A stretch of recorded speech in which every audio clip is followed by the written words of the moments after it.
Hi, I'm James from Sunbank Solar, and today I'm going to share with you why we think you should install a solar water heating system on your house. So the first thing to point out, I always tell people that the solar water heating is your first step toward energy independence. So going with solar panels is a really good idea, and we have solar panels on our roof as well. But you want to do solar water heating first, and there's two reasons why. First of all, the Sunbank and solar thermal systems in general are 4 to 6 times more efficient than solar panels. So what that means in practice is that you would need 4 to 6 times more roof area than this to produce the same amount of heat as the Sunbank. So for a roof premium, you do this first.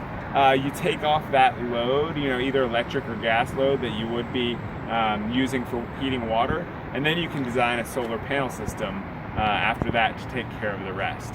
The second reason is cost. So this system is much less expensive than also an equivalent solar panel system that would produce the same amount of heat. So you do this first, it's more efficient, it's more cost effective, and then you go and you put in your solar panels, and because there's no question that we need to be doing things differently, and the best time to start doing that is now.